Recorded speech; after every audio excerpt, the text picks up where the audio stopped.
বন্ধুরা, আপনারা কেমন আছেন? আজকে আমি সয়াবিনের কোপ্তা বানিয়ে দেখাবো। সয়াবিনটা সেদ্ধ করে মিক্সচার মেশিনে আমি একটুখানি পেস্ট করে নিয়েছি। এবার এর মধ্যে স্বাদ মতো নুন, হলুদ, জিরে গুঁড়ো আর গরম মশলা দিয়ে বেসন দিয়ে একবারে ভালো করে মেখে নেব।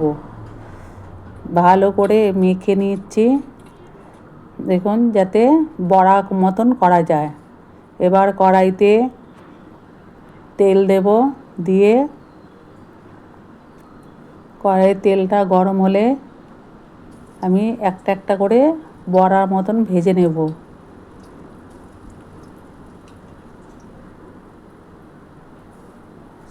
এই সব কটা দিয়ে দিলাম, একবারেই হয়ে গেছে।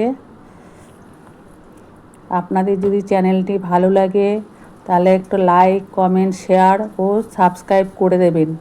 ইউটিউবে সবিতার রান্নাঘর চ্যানেলটিতে একটা সাবস্ক্রাইব করে দেবেন আপনাদের ভালো লাগলে, যাতে নতুন নতুন রেসিপি দেখাতে পারি।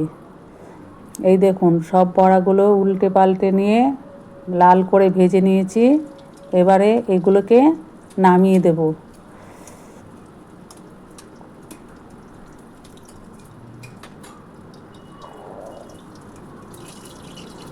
এবার কড়াইতে তেল দিয়ে তেজপাতা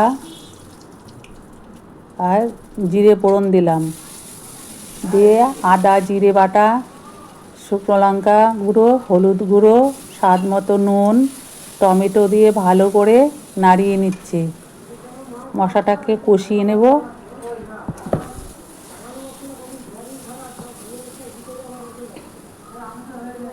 এবারে একটু জল দিয়ে কষিয়ে নেব।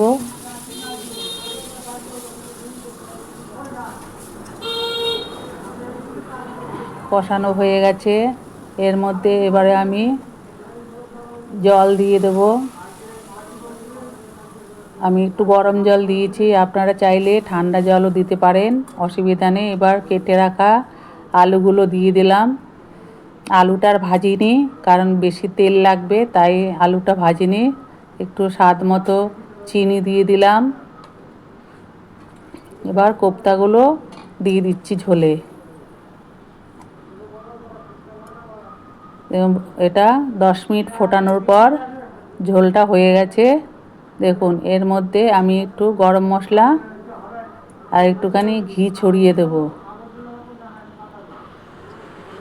দেখেছেন, একটু ঘি ছড়িয়ে, নিরামিষ মতো রান্না করলে একটু ঘি দিলে